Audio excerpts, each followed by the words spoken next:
Good morning everyone. Current affairs to MCQ की series में आज हम 17 जुलाई पे पहुंच चुके हैं और यहाँ पे हम द हिंदू के जो करंट अफेयर्स हैं उसको एमसीक्यू के थ्रू कवर करेंगे। This is brief introduction about me. My name is Prince Luthra, all India rank 577। और आज के वीडियो की शुरुआत हम एक कोटेशन के साथ करेंगे। You are only confined by the walls you build yourself. देखिए, आपकी जो जर्नी होगी ना पूरे यूपीएससी की प्रिपरेशन के अंदर, ये इतनी टफ होने वाली है कि मोटिवेशन को आपको बना के रखना पड़ेगा। यहाँ पर that's why we are adding this another initiative कि हम जो है अपने लेक्चर्स की शुरुआत एक कोटेशन के साथ किया करेंगे। यहाँ पे कोटेशन क्या कह रही है? You are confined by the walls you build around yourself. It means जो लिमिटेशंस आप अपने ऊपर इंपोज करते हो ना, वही लिमिटेशंस जो है आपको रिस्ट्रिक्ट करती है। मतलब मान लीजिए बहुत से लोग ये कहेंगे कि क्या मैं यूपीएससी क्रैक कर सकता हूँ, मेरे तो 10th में सिर्फ 60% मार्क्स थे। कुछ लोग कहेंगे कि मेरा आईक्यू जो है वो तो एवरेज आईक्यू है, तो क्या मैं यूपीएससी क्रैक कर सकता हूँ। कुछ लोग कहेंगे कि मेरी इंग्लिश अच्छी नहीं है। इस तरीके से कुछ कहेंगे कि मैं एजुकेशन में बचपन में अच्छा नहीं था, स्कूल टाइम में मैं एजुकेशन में ज़्यादा अच्छा नहीं था, मैं यूपीएससी क्रैक नहीं कर पाऊंगा। इस तरीके से बहुत सारी चीज़ें, बहुत सारी लिमिटेशन हम अपने ऊपर इंपोज कर लेंगे। कुछ लोग कहेंगे कि मेरे जो फाइनेंशियल बैकग्राउंड है वो इतना स्ट्रांग नहीं है, तो यूपीएससी में क्रैक नहीं कर पाऊंगा। कुछ लोग ऐसा भी कहेंगे कि उनकी फैमिली में कोई और सिविल सर्वेंट नहीं है, तो इस वजह से भी वो क्रैक नहीं कर पाएंगे। देखिए, हम लोग बहुत सारे ऐसे लिमिटेशंस अपने ऊपर इंपोज करते जाते हैं जो इवेंचुअली एक तरीके से रोड ब्लॉक बनती है हमारी जर्नी टू सक्सेस के अंदर। तो ये चीज़ ध्यान रखिए कि जो लिमिटेशंस आप अपने ऊपर डालते हैं ना, वही आपको रिस्ट्रिक्ट करती है अपनी सक्सेस तक पहुंचने के लिए। तो यहाँ पे हमने बहुत सारे ऐसे लोगों को भी देखा है जिन्होंने 10th और 12th की परफॉर्मेंस उनकी बिल्कुल अच्छी नहीं थी, लेकिन एग्जाम तो उन्होंने भी पास किया। बहुत से लोग रूरल बैकग्राउंड से आते थे, इंग्लिश उनकी अच्छी नहीं होती थी, बट फिर भी उन्होंने इस सिचुएशन को ओवरकम किया। एवरेज आईक्यू वाले लोगों ने भी इस एग्जाम को क्रैक किया है। ऐसे लोगों ने भी इस एग्जाम को क्रैक किया जिनकी फाइनेंशियल कंडीशन बिल्कुल भी अच्छी नहीं थी।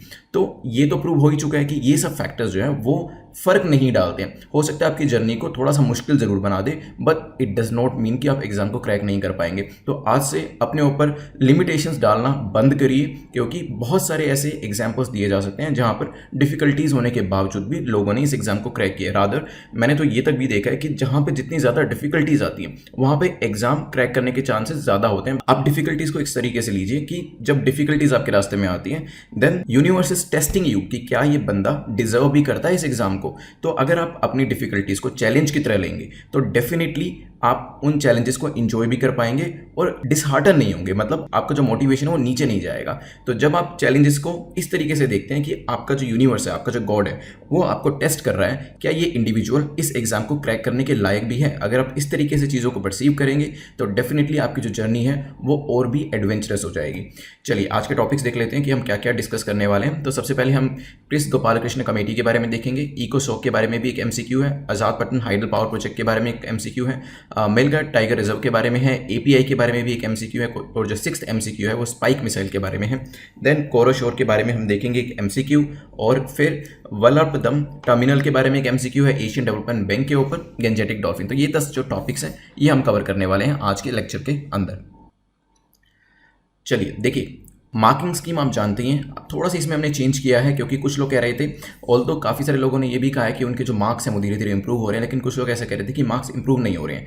तो यहाँ मैं यही कहूँगा कि अगर 6 से कम मार्क्स आ रहे हैं, ऑफकोर्स वो आपका डेंजर जोन में आपके मार्क्स आ रहे हैं, वहाँ पर आप क्या कर सकते हैं, आप उस केस में पूरे के पूरे टेस्ट को दोबारा से अटेम्प्ट कर सकते हैं, लेकिन आपका ध्यान जो है ना वो एक्सप्लेनेशन पे होना चाहिए। मतलब एक्सप्लेनेशन को ध्यान से सुनिएगा, क्योंकि बहुत सारी चीज़ें ऐसी हैं। देखिए, एमसीक्यू तो क्या होता है, वो बेसिकली आपको इवेल्युएट करता है कि आपको उन 3 स्टेटमेंट्स के बारे में पता है या नहीं पता, लेकिन एक्सप्लेनेशन जो होती है उस 1 या 2 या 4 लाइन के एक्सप्लेनेशन में काफ़ी सारी चीज़ें जो है हम डिस्कस करते हैं। तो आप अगर लेस देन 6 मार्क्स आ रहे हैं, मतलब 2 मार्क्स 4 मार्क्स या 5 मार्क्स आपके आते हैं, तो आप दोबारा से इसको अटेम्प्ट करिएगा और एक्सप्लेनेशन को ध्यान से सुनिएगा। और अगर आप पहली बारी में नोट्स नहीं बनाना चाहते हैं तो बेटर यही होता है कि फर्स्ट टाइम जब आप किसी चीज़ को करते हैं ना, तो बहुत सारी चीज़ें आप नोट्स के थ्रू नहीं बना पाते हैं। तो पहले तो आप सिर्फ एक बार अपना जो एमसीक्यूज है 10 उसको अटेम्प्ट करिए, कमेंट सेक्शन में अपने मार्क्स लिखिए। देन सेकंड टाइम जब आप उसे करते हैं तो नोट्स बनाइए, क्योंकि फर्स्ट टाइम में मैं ये रेकमेंड नहीं करता हूँ। इवन जब आप कोई बुक भी पढ़ते हैं, फर्स्ट टाइम बुक पढ़ने पर नोट्स मत बनाइए, सेकंड रीडिंग के टाइम पे नोट्स बनाते हैं तो आपके जो नोट्स होते हैं वो ज़्यादा क्रिस्प बनते हैं। अदरवाइज फर्स्ट रीडिंग के अंदर तो सब चीज़ इंपॉर्टेंट लगती है और सारी चीज़ें ही आपके नोट्स में आ जाती है। नोट्स का मतलब होता है वेरी क्रिस्प इन्फॉर्मेशन। तो यहाँ पे आप इस चीज़ को फॉलो करिए। तो जिन लोगों के मार्क्स इंप्रूव नहीं हो रहे हैं, आई एम प्रीटी श्योर कि इस स्ट्रैटेजी को यूज़ करके आगे आने वाले लेक्चर्स के अंदर आपके मार्क्स जो वो धीरे धीरे इंप्रूव होना शुरू हो जाएंगे। चलते हैं आज के पहले क्वेश्चन के ऊपर। फर्स्ट क्वेश्चन जो है क्रिस गोपालकृष्णन कमेटी के बारे में पूछा गया। Kris Gopalakrishnan committee is formulated on, ये किस इशू पे जो है बनाई गई थी। तो यहाँ पे रिसेंटली ये जो पर्टिकुलर कमेटी है न्यूज़ में थी, इस वजह से इस पे क्वेश्चन बनाया गया। क्या ये नॉर्म्स देती है नॉन पर्सनल डेटा के ऊपर? ये जो कमेटी है इसका ये मेजर काम है, या फिर ये नॉर्म्स देती है पर्सनल डेटा के ऊपर, या फिर साइबर बुलिंग से रिलेटेड नॉर्म्स देती है, या नेट न्यूट्रलिटी के ऊपर ये जो पर्टिकुलर कमेटी है बनाई गई थी। सोचिए क्या आंसर होगा, फिर डिस्कस करेंगे। चलिए, तो क्रिस गोपालकृष्णन कमेटी जो है वो बनाई गई थी norms on non personal data. तो ए इज द करेक्ट आंसर। अब नॉन पर्सनल डेटा क्या है और मिस्टर क्रिस गोपालकृष्णन कमेटी के बारे में हम कुछ और चीज़ें जान लेते हैं। चलिए, तो यहाँ पे क्रिस गोपालकृष्णन कमेटी जो है इन्होंने नॉन पर्सनल डेटा को 3 मेन जो कैटेगरीज हैं उसमें डिवाइड किया, जैसे कि पब्लिक नॉन पर्सनल डेटा हो सकता है, कम्युनिटी नॉन पर्सनल डेटा हो सकता है और प्राइवेट नॉन पर्सनल डेटा हो सकता है। साथ में इसने एक ऐसी अथॉरिटी बनाने के लिए भी कहा है जो कि एम्पावर करेगी कि किस तरीके से ये जो नॉन पर्सनल डेटा है इसको मॉनिटर किया जा सके और इसको माइन किया जा सके। अब देखिए, नॉन पर्सनल डेटा होता क्या है, मैं आपको एक डिफरेंस बताता हूँ पर्सनल और नॉन पर्सनल डेटा में। देखिए, जब आपका नाम आपसे पूछा जाता है, एज पूछी जाती है, जेंडर, कॉन्टैक्ट, सेक्सुअल ओरिएंटेशन, ये सब चीज़ें जब आपसे ली जाती हैं हम उसको पर्सनल डेटा कहते हैं। लेकिन जब इसी डेटा में से आपका नाम और आपकी कॉन्टैक्ट की जो इन्फॉर्मेशन है ये निकाल दी जाती है तो वो नॉन पर्सनल डेटा बनता है। For example, Ram is the name, gender है मेल, एज है 25 और फूड प्रेफरेंसेस हम ले लेते हैं। फूड प्रेफरेंसेस क्या है, मान लीजिए राम को क्या खाना पसंद है, राम को नॉर्थ इंडियन फूड पसंद है, ठीक है। और यहाँ पे राम की कॉन्टैक्ट इन्फॉर्मेशन भी जो है, मान लीजिए कोई फ़ोन नंबर जो है वो राम का दिया हुआ है। अगर हम यहाँ पर ये पूरा डेटा अलग कर दें, ठीक है, तो बाकी ये जो डेटा बचता है कि एक मेल है जो कि 25 ईयर्स का है और उसकी फूड प्रेफरेंस जो है वो नॉर्थ इंडियन फूड है, ठीक है, तो ये जो इन्फॉर्मेशन होगी ये नॉन पर्सनल डेटा में आ जाएगी, ठीक। तो जब हम नाम को और कॉन्टैक्ट इन्फॉर्मेशन को हटा देते हैं किसी की वाइटल इन्फॉर्मेशन से, उसको हम नॉन पर्सनल इन्फॉर्मेशन कहते हैं। अब देखिए, फूड इंडस्ट्री जो होगी वो इस डेटा को अच्छे से यूज़ कर सकती है कि ऐसे मेल जो कि 25 साल के हैं उनको किस तरीके का फूड खाना पसंद है, ठीक है। तो नॉन पर्सनल डेटा जो होता है वो भी काफ़ी सारे लोग जो हैं इसको यूज़ कर सकते हैं, काफ़ी सारी कंपनीज जो हैं इसको यूज़ कर सकती हैं। तो यहाँ पे ये जो कमेटी बनाई गई थी क्रिस गोपालकृष्णन कमेटी, वो इसी के ऊपर बनाई गई थी कि नॉन पर्सनल डेटा को किस तरीके से उसके लिए नॉर्म्स को डिसाइड किया जाए। चलते हैं नेक्स्ट क्वेश्चन के ऊपर। नेक्स्ट क्वेश्चन हमारा इकोसोक के ऊपर है। इकोनॉमिक एंड सोशल काउंसिल पूछा गया कि इसके बारे में कौन सी स्टेटमेंट हमारी करेक्ट है, कौन सा कथन इकोसोक के बारे में सही है। पहली स्टेटमेंट कहती है द यूएन चार्टर एस्टैब्लिश्ड इकोसोक in 1945 as one of the 6 main organs of United Nation. तो यूएन चार्टर ने इकोसोक को 1945 में बनाया और ये 6 में से जो एक इंपॉर्टेंट ऑर्गन है उसके तौर पर जाना जाता है, किसका, यूनाइटेड नेशन का। Council consist of 54 member states. तो इकोनॉमिक एंड सोशल काउंसिल के अंदर 54 मेंबर्स हैं। Members are elected yearly by the general assembly for overlapping 5 year terms. इसके अंदर जो मेंबर्स हैं वो 5 साल में एक बार चुने जाते हैं जनरल असेंबली के द्वारा। सोचिए क्या आंसर होगा, फिर इसको डिस्कस करेंगे। चलिए डिस्कस करते हैं। तो इकोनॉमिक एंड सोशल काउंसिल इकोसोक एक प्लेटफॉर्म है जो कि डिबेट करने में हेल्प करता है, इनोवेटिव थिंकिंग लाने में हेल्प करता है। यहाँ पर कॉन्सेंसस बनाए जाते हैं, वेरियस जो टॉपिक्स होते हैं, जो इश्यूज होते हैं इंटरनेशनल लेवल के, उसको डिस्कस किया जाता है और साथ में ही इंटरनेशनल अग्रीड गोल्स को अचीव करने की बात करी जाती है। ये रिस्पॉन्सिबल है for the follow up of the major UN conferences and summits. पहली जो स्टेटमेंट है वो ठीक है, यूएन चार्टर को एस्टेब्लिश किया गया था 1945 में और एक मेजर ऑर्गन है यूनाइटेड नेशन का जिसके अंदर 54 मेंबर स्टेट्स हैं। तो सेकंड स्टेटमेंट भी आपकी ठीक हो जाती है। इसके अंदर 54 जो सदस्य हैं वो पार्टिसिपेट करते हैं और यहाँ पे जो टेन्योर होता है, असेंबली जो मेंबर्स को चूज करती है, वो 3 ईयर ओवरलैपिंग टर्म का होता है। तो 5 साल नहीं है, 3 साल है। आंसर आपका क्या हो जाएगा, आंसर विल बी ए। चलिए नेक्स्ट क्वेश्चन पे चलते हैं। नेक्स्ट क्वेश्चन हमारा आज़ाद पट्टन हाइडल पावर प्रोजेक्ट के बारे में। मैंने पूछा ही था आपको, मैंने टॉपिक में बताया था कि हम डिस्कस करेंगे। तो कौन सी ऐसी कंट्रीज़ हैं जो इस पर्टिकुलर अग्रीमेंट को साइन कर रही है। तो ये हाइडल पावर प्रोजेक्ट जो है इसमें कौन कौन सी 2 कंट्रीज इन्वॉल्व हैं। क्या ये इंडिया और भूटान के बीच में हो रहा है, पाकिस्तान चाइना के बीच में, इंडिया नेपाल के बीच में, इंडिया म्यांमार के बीच में। सोचिए क्या आंसर होगा, फिर हम इसको डिस्कस करेंगे।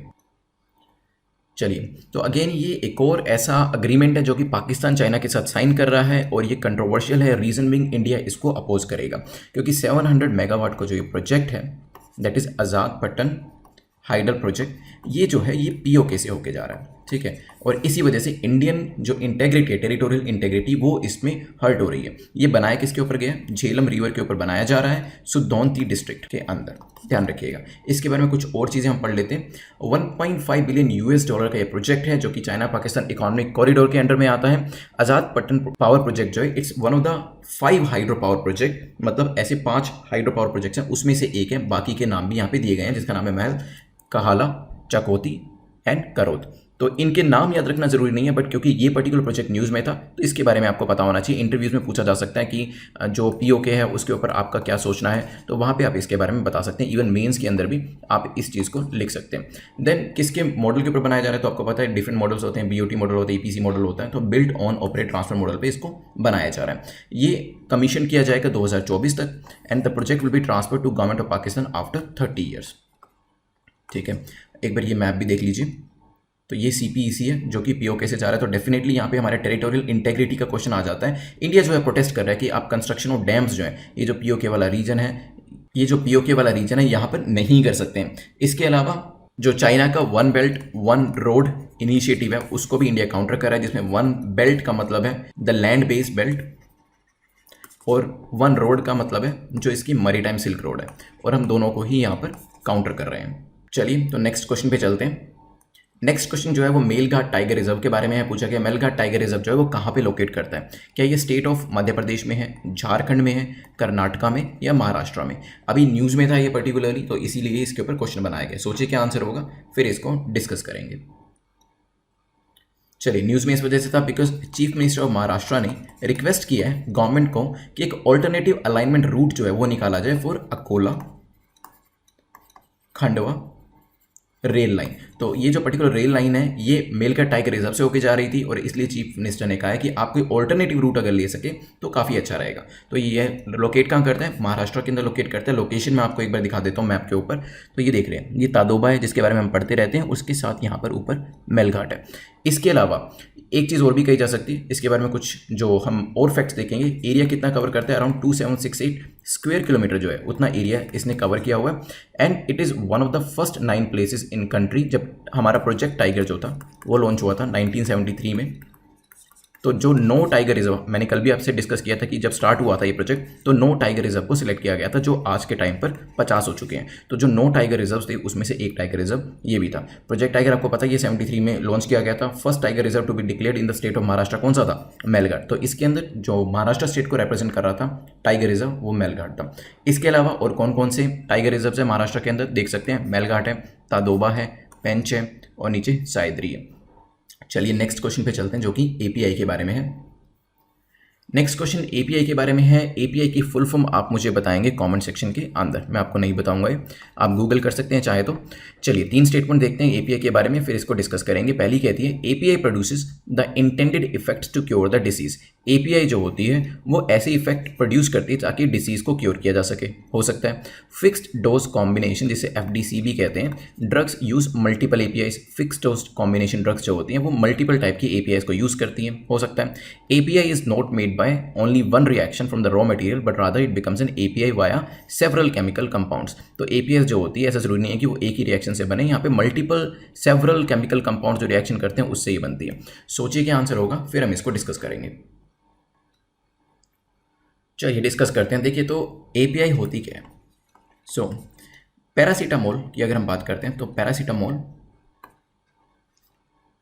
इज एन एपीआई जो कि क्रॉसिन के अंदर होती है। So Crocin is the medicine drug है जिसके अंदर एपीआई क्या है, पैरासीटामोल। तो जो एपीआई होती है दैट इज पैरासीटामोल जो होती है वही बॉडी एक को और फीवर को रिलीफ देने में हेल्प करती है। तो पहली स्टेटमेंट तो आपकी ठीक हो गई, जो इंटेंडेड इफेक्ट्स होते हैं किसी भी डिसीज को क्योर करने के वो एपीआई देती है। ठीक है, पहली स्टेटमेंट आपकी हो गई ठीक। Second statement fixed dose combination और एक होता है सिंगल डोज ड्रग। तो सिंगल डोज ड्रग में एक ही एपीआई होती है और यहाँ पे एफटीसी फिक्स्ड डोज कॉम्बिनेशन, क्योंकि कॉम्बिनेशन की बात करें तो यहाँ पे मल्टीपल एपीआईज हो सकती हैं। तो सेकंड स्टेटमेंट भी आपकी ठीक हो गई। अब बात करते हैं तीसरी स्टेटमेंट की। API is not made by only one reaction from the raw material but rather it becomes N API by several chemical compounds. तो बहुत सारे केमिकल कंपाउंड्स जो होते हैं उससे ये बनते हैं, ऐसा नहीं है कि एक रिएक्शन करा दिया और एपीआई आपका प्रोड्यूस हो गया। तो तीसरी स्टेटमेंट भी आपकी बिल्कुल ठीक हो जाती है। आंसर आपका हो जाएगा ए। अब देख लेते हैं कि न्यूज़ में ये क्यों थी। देखिए कुछ एक कंसर्न्स जो है वो रेज करे गए हैं, क्योंकि आपको पता है कि इंडिया चाइना रिलेशन जो है वो भी इतने अच्छे नहीं चल रहे हैं और हमने चाइना के काफ़ी सारे प्रोडक्ट्स को भी बैन कर दिया है, और एटलीस्ट हम ये कह रहे हैं कि मेक इन इंडिया जो है उसे लेना शुरू करेंगे। ठीक है, टाइफैक एक इंस्टीट्यूट है जो department of science and technology के अंदर आता है। हमने कुछ दिन पहले इस पे क्वेश्चन भी बनाया था जिसका नाम है technology information forecasting and assessment council. इसने अपनी एक रिपोर्ट में बताया है कि एपीआईज जो है इसके स्टेटस के बारे में एक रिपोर्ट पब्लिश करी गई है और कहा गया है कि हो सकता है आगे आने वाले टाइम में इसमें हमें थोड़ा सा इशू फेस करना पड़े, क्योंकि चाइना जो है वो लार्जेस्ट एक्सपोर्टर है किसका, एपीआईज का, और हमारा जो मेजर चंक एपीआईज आता है वो चाइना से ही आता है, ठीक है। अब वहाँ से लेने का मतलब क्या है, देखिए 1990s की बात करें तो इंडिया जो था किसी से एपीआई नहीं लेता था। तो एपीआई जो पैरासीटामोल मान लीजिए, इस तरीके की जो मेडिसिन हम बनाते हैं उसमें हमारा सेल्फ रिलायंस थी, जो कि अब हम दोबारा से अचीव करने की कोशिश कर रहे हैं। लेकिन धीरे धीरे क्या हुआ, चाइना ने बहुत ज़्यादा फंडिंग करी अपनी मेडिकल इंडस्ट्री की, बहुत ज़्यादा पैसा लगाया, बहुत ज़्यादा टेक्नोलॉजी में भी एडवांसमेंट लेके आए, और using the economy of scale उन्होंने इस चीज़ के अंदर महारत हासिल कर ली। और 1/4 ऑफ द कॉस्ट में, जैसे इंडिया अगर कोई एपीआई 100 रुपये का प्रोड्यूस करता है तो उसी चीज़ को वो 1/4 ऑफ द कॉस्ट 25 रुपये में प्रोड्यूस कर लेते हैं। अब क्योंकि उनके पास इकोनॉमी ऑफ स्केल है, प्रोडक्शन कॉस्ट उनकी बहुत कम है, तो हमें यहाँ पे प्रॉब्लम हो सकती है, क्योंकि हम अब इंपोर्ट तो करने वाले नहीं हैं, या फिर इंपोर्ट करेंगे भी सही तो बहुत कम मात्रा में करेंगे। तो हो सकता है जो हमारी मेडिसिन इंडस्ट्री है आगे, उसको थोड़े टाइम के लिए प्रॉब्लम का सामना करना पड़े, लेकिन क्योंकि हमें सेल्फ रिलायंट बनना है तो हमें इस चीज़ को तो फेस करना ही पड़ेगा। तो यहाँ पे मैंने आपको लिख के दिए, India is a leading supplier medicine. आपको पता है मेडिसिन के अंदर तो हमारी महारत हमने हासिल करी रखी है, बहुत सारी कंट्रीज़ में हम सप्लाई करते हैं मेडिसिन को, क्योंकि यहाँ पर चीपेस्ट आपको मेडिसिन मिलती है विद हाईएस्ट एफिकेसी। तो क्वालिटी मेंटेन करके बहुत ही मिनिमम प्राइस में मेडिसिन को प्रोड्यूस करते हैं। लेकिन अब थोड़ी सी दिक्कत आ सकती है हमें, क्योंकि एपीआई जो है वो जो हम चाइना से इंपोर्ट करते थे वो अब हमें खुद ही यहाँ पर मैनेज करना पड़ेगा। और आपको पता है कि सिचुएशन कोविड-19 की चल रही है, जहाँ पे डिमांड ऑफ मेडिसिन जो है वो इंक्रीज हो गई है। तो ये थोड़ा सा प्रॉब्लमेटिक हो सकता है आगे आने वाले टाइम में। तो ये कंसर्न रखी गई थी। मेंस के हिसाब से भी अगर कुछ पूछा जाता है तो काफ़ी सारे फैक्ट्स हमने यहाँ पे कवर कर लिए। चलते हैं, चलिए एक स्पेक्ट्रम मॉडर्न इंडियन हिस्ट्री की हमने सीरीज़ बनाई है, आप उसको प्लीज़ चेकआउट करिएगा, नीचे डिस्क्रिप्शन में लिंक दिया गया है, एंड इस पर बहुत ज़्यादा मेहनत करी गई है और आपको काफ़ी हेल्प करने वाली है ये सीरीज़। चलते हैं नेक्स्ट क्वेश्चन के ऊपर। नेक्स्ट क्वेश्चन जो है हमारा स्पाइक मिसाइल के बारे में। स्पाइक मिसाइल के बारे में बताना है कि कौन सी स्टेटमेंट हमारी करेक्ट है। दो स्टेटमेंट्स दे रखी है, वन बाय वन देखेंगे। स्पाइक मिसाइल अभी रिसेंटली न्यूज़ में थी, क्यों थी वो भी देखेंगे। बट पहली स्टेटमेंट कहती है it is an anti tank missile. ये एक एंटी टैंक मिसाइल है, हो सकता है। It is being imported from Israel, ये इजराइल से इंपोर्ट करी जा रही है, ये भी हो सकता है। सोचिए क्या आंसर होगा, फिर इसको डिस्कस करेंगे। चलिए, तो यस पहली स्टेटमेंट हमारी ठीक है, एक एंटी टैंक मिसाइल है ये। सेकेंड स्टेटमेंट के बारे में मैं आपको बताऊंगा, पहले देख लीजिए किस तरीके से दिखती है। तो 4th जनरेशन मिसाइल है और किसी भी टारगेट को एंगेज कर सकती है और प्रिसीजन रेंजेस के अंदर ये टारगेट कर सकती है 4 किलोमीटर्स के अंदर। फायर एंड फॉरगेट कैपेबिलिटी आपने बहुत सारी मिसाइल्स के अंदर सुना होगा कि एक बार आपने फायर कर दिया then you can forget about it, because वो अपने टारगेट पे पहुंच ही जाएगी। लेकिन इसके अंदर एक और कैपेबिलिटी भी है, that is fire, observe and update. तो अपनी जो लोकेशन है उसको ये टारगेट के हिसाब से बीच में अपडेट भी कर सकती है। तो फायर करते हैं इसको, ये ऑब्जर्व करती है अपने टारगेट को और देन अपडेट कर लेती है अपनी लोकेशन को टारगेट के हिसाब से। अभी क्या है, army is set to place a repeat order for spike LR. LR का मतलब है स्पाइक में, एलआर का मतलब है लॉन्ग रेंज, ठीक है। एक एंटी टैंक गाइडेड मिसाइल जो हम लेने वाले हैं वो इजराइल से लेने वाले हैं as an emergency procurement. Decision जो है, ये जो डिसीजन एक ऐसे टाइम पे आया क्योंकि अभी रिसेंटली आर्मी ने एक और डिसीजन लिया था कि वो 72,400 असोल्ट राइफल जो है वो यूएसए परचेज करेंगे, और उसके बाद ये एक नया ऑर्डर जो है वो भी यहाँ पे प्लेस करने की बात करी गई है। तो यहाँ पे ध्यान रखिएगा, ये एक एंटी टैंक मिसाइल है जो कि इजराइल से हम लेने वाले हैं। फायर फॉरगेट कैपेबिलिटी इसके अंदर है और प्रिसीजन से ये टारगेट करती है। चलते हैं नेक्स्ट क्वेश्चन के ऊपर, जो कि कोरोशोर के बारे में पूछा गया। कोरोशोर के बारे में कौन सी स्टेटमेंट आपकी ठीक है, कौन सा कथन कोरोशोर के बारे में सही है। पहला है it is a corona test kit. तो जो कोरोशोर है एक कोरोना टेस्ट किट है। It is developed by IIT Kanpur, इसे आईआईटी कानपुर ने डेवलप किया है। It is yet to be approved by ICMR. ICMR ने अभी इसे अप्रूवल दिया नहीं है, देना बाकी है। सोचिए क्या आंसर होगा, फिर इसको डिस्कस करेंगे। चलिए देखिए, बहुत अच्छी खबर है ये हमारे लिए भी। यूनियन गवर्नमेंट ने वेंसडे को अनाउंस किया कि एक कमर्शियल लॉन्च किया जाएगा कोविड-19 टेस्ट किट का, जिसको आईआईटी दिल्ली ने डेवलप किया है। कॉस्ट इसकी बहुत ही ज़्यादा कम है, 399 में ये जो है अवेलेबल कराई जाएगी। अभी तक जितने भी टेस्ट किट्स थी उसकी कॉस्ट जो थी वो काफ़ी ज़्यादा थी, तो अभी तक ये चीपेस्ट है इन द मार्केट। और ये कोरोना वायरस की टेस्टिंग, जिसमें अभी तक बहुत से लोग नहीं करा पाते थे क्योंकि फैसिलिटी अवेलेबल नहीं थी, और कई बार टेस्टिंग जो थी वो काफ़ी एक्सपेंसिव थी। काफ़ी सारे लोगों ने इसको काउंटर भी किया कि बाकी कंट्रीज़ के अंदर जो टेस्ट है वो बहुत कम कीमत में हो रहे हैं, यहाँ पर ज़्यादा कीमत में हो रहे हैं। हम उस कंट्रोवर्सी में ना जाते हुए ये कहेंगे कि काफ़ी अच्छा स्टेप लिया है हमारी गवर्नमेंट ने, इंस्टीट्यूशंस ने, और इसकी कॉस्ट को बहुत ज़्यादा कम करके दिखाया। तो यहाँ पे कोरोना टेस्ट किट है, पहली स्टेटमेंट बिल्कुल ठीक है। आईआईटी कानपुर ने नहीं बनाया, आईआईटी दिल्ली ने बनाया। अगर आपको याद हो कल के लेक्चर में हमने डिस्कस किया था आईआईटी कानपुर ने क्या बनाया था, आईआईटी कानपुर ने शुद्ध बनाया था। शुद्ध याद है आपको, हमने कल डिस्कस किया था। अगर आपको शुद्ध याद है कि ये क्या था, ये डिवाइस क्या करता था, कमेंट सेक्शन में लिख दीजिएगा। It is yet to be approved by ICMR. तो ये स्टेटमेंट भी हमारी गलत है, क्योंकि देखिए यूनियन गवर्नमेंट ने अनाउंस कर दिया तो डेफिनेटली आईसीएमआर का अप्रूवल तो मिल ही गया होगा, उसके बाद ही तो अनाउंस किया होगा। सो आंसर हमारा हो जाएगा ए। किसने बनाया है? आईआईटी दिल्ली ने बनाया है। कोरोना टेस्ट किट है जिसको आईसीएमआर का अप्रूवल मिल चुका है, 399 इसका प्राइस है। चलिए कुछ इस तरीके से दिखती है। चलते हैं नेक्स्ट क्वेश्चन के ऊपर। नेक्स्ट क्वेश्चन जो है वो वेलरपदम टर्मिनल के बारे में। वेलरपदम टर्मिनल कहाँ पे लोकेट करता है? अभी रिसेंटली न्यूज़ में था, क्यों था वो भी डिस्कस करेंगे, बट पहले लोकेशन के बारे में पूछा है। क्या ये कर्नाटका में लोकेट करता है, केरला में, तमिलनाडु, आंध्र प्रदेश? सोचिए क्या आंसर होगा, फिर इसको डिस्कस करते हैं। चलिए, तो ये जो पर्टिकुलर टर्मिनल है वेलरपदम टर्मिनल, ये कोचीन पोर्ट लोकेट करता है। तो लोकेशन मैंने आपको इसकी बता दी है। तो लोकेट कहाँ करता है? कोचीन पोर्ट, केरला के अंदर। साथ में ही इसके बारे में कुछ और चीज़ें हैं। रिसेंटली न्यूज़ में इस वजह से था क्योंकि इसे फर्स्ट ट्रांसशिपमेंट पोर्ट बनाने की बात करी जा रही है। अब फर्स्ट ट्रांसशिपमेंट पोर्ट या फिर ट्रांसशिपमेंट पोर्ट होता क्या है वो मैं आपको एक बार बता देता हूँ। ये एक ऐसी लोकेशन होती है जहाँ पर काफ़ी सारे कंटेनर्स को हैंडल किया जाता है, उनको थोड़े टाइम के लिए वहाँ पर स्टोर भी किया जा सकता है और देन उसको दूसरी शिप्स के अंदर ट्रांसफर कर दिया जाता है। मान लीजिए एक शिप आई, ये मान लीजिए आपका पोर्ट है, ठीक है। एक शिप आई, उसने अपने कंटेनर्स को यहाँ उतारा और कुछ टाइम तक वो कंटेनर्स यहीं पड़े रहे। 2 दिन के बाद दूसरा शिप आया, इसको लेके कहीं और चला गया। तो एक तरीके से ट्रांसशिपमेंट पोर्ट के तौर पे इसको डेवलप करने की बात करी जा रही है, इसे एनविसर्च किया जा रहा है और स्ट्रेटेजिकली लोकेट करता है कहाँ पर? इंडियन की कोस्ट लाइन पे, इंडिया की कोस्ट लाइन पे स्ट्रेटेजिकली लोकेटेड है। साथ में ऐसा भी माना जा रहा है कि साउथ इंडिया का ये पर्टिकुलर पोर्ट जो है आगे आने वाले टाइप में साउथ एशिया का लीडिंग ट्रांसशिपमेंट हब जो है बन सकता है, ठीक है। तो ये भी ध्यान रखिएगा, काफ़ी इंपॉर्टेंट न्यूज़ थी। चलते हैं नेक्स्ट क्वेश्चन के ऊपर, which is concerning Asian development bank. Asian development bank के बारे में ये क्वेश्चन जो हमने बनाया काफ़ी इजी है, इसके बारे में पहले भी डिस्कस कर चुके। बनाने का रीज़न ये था, एडीबी ने, एशियन डेवलपमेंट बैंक ने अभी recently election commission Ashok Lavasa को वाइस प्रेसिडेंट जो है वो अपॉइंट किया है। किसके अंदर? Private sector operation and public private partnership के लिए। तो एक इंपॉर्टेंट न्यूज़ थी जो पर्सनैलिटी को लेके थी, इस वजह से एडीबी के ऊपर क्वेश्चन पूछा जा सकता है। पूछा गया कि एडीबी का जो हेडक्वार्टर है कहाँ पे लोकेट करता है? बैंकॉक में है, पेरिस में है, हेग में है, मनीला में। सोचिए क्या आंसर होगा।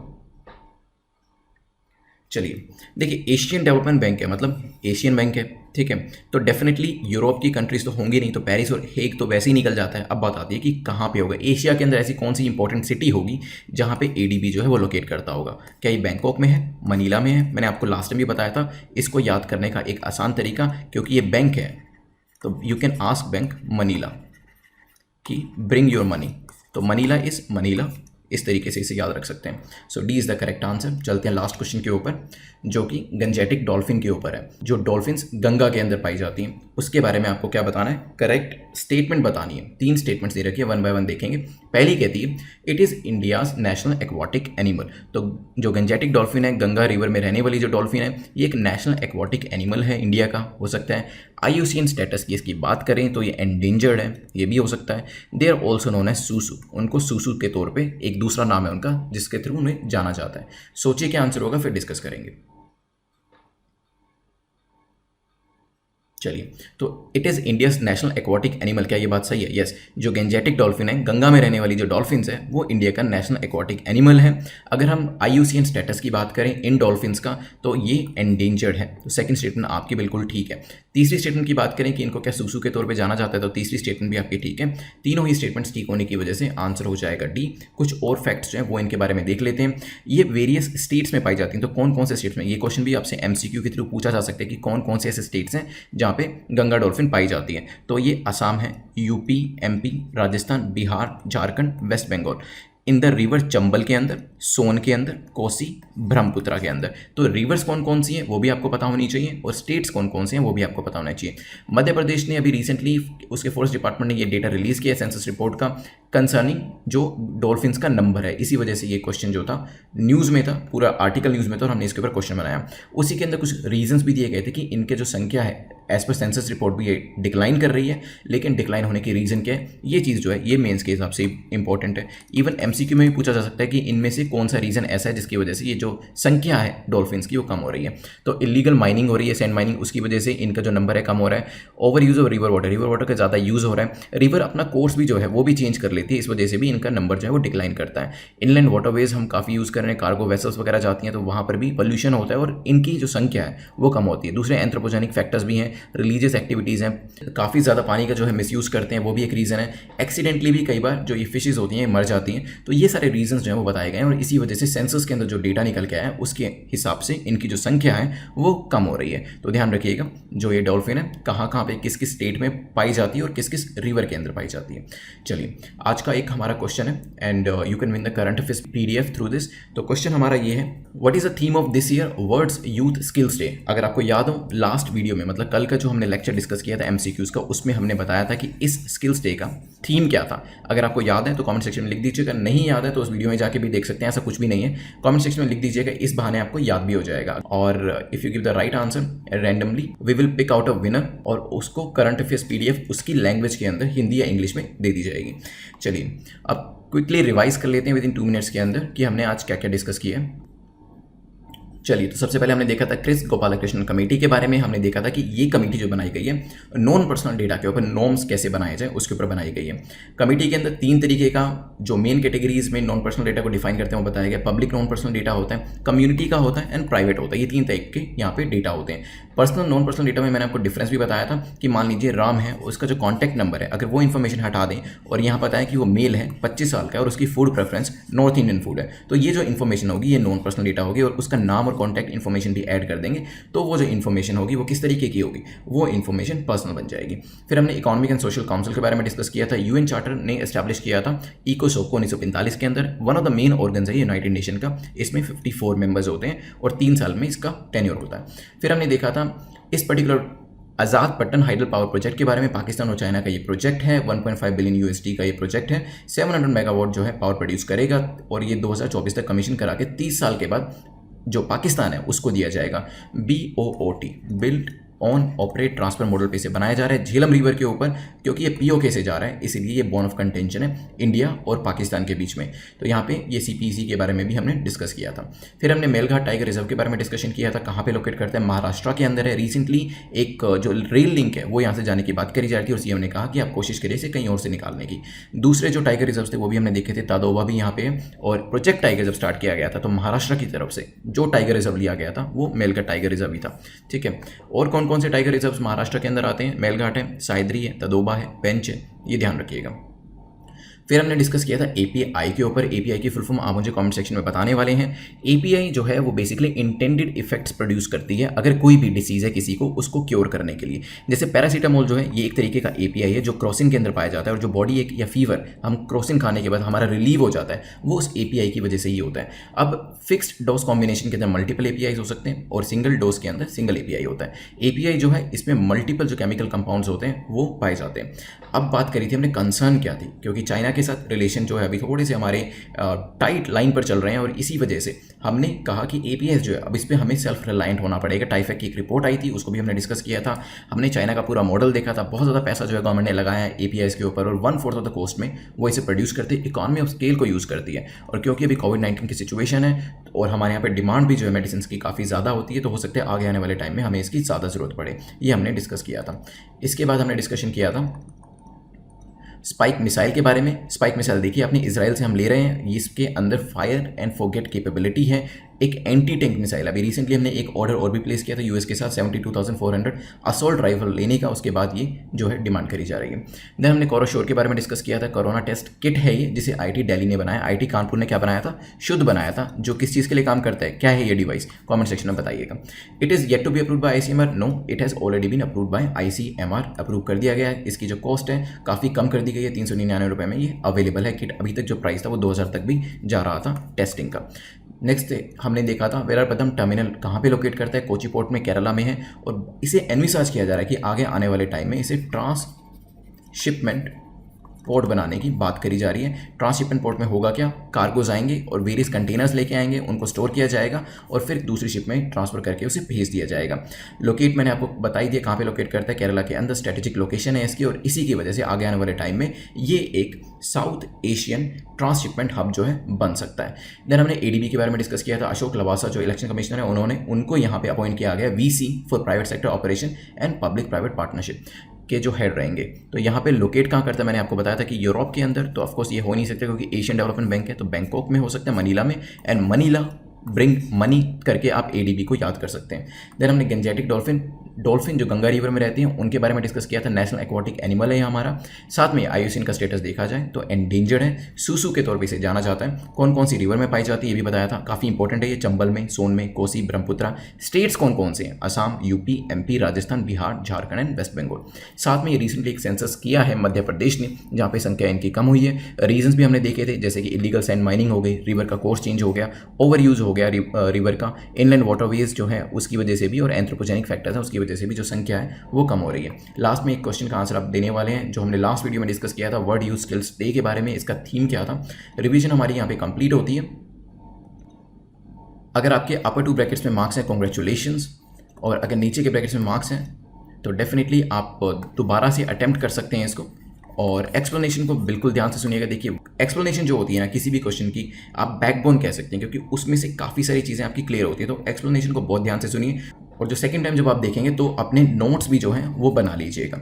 चलिए, कोई भी आपका डाउट है तो टेलीग्राम पे मुझसे पूछ सकते हैं, और इसके अलावा आप बेल आइकन को प्रेस कर दीजिएगा ताकि नोटिफिकेशन जो है वो आपको वीडियो से कंसर्निंग टाइम टू टाइम मिलते रहें। Thanks for watching this video, have a nice day.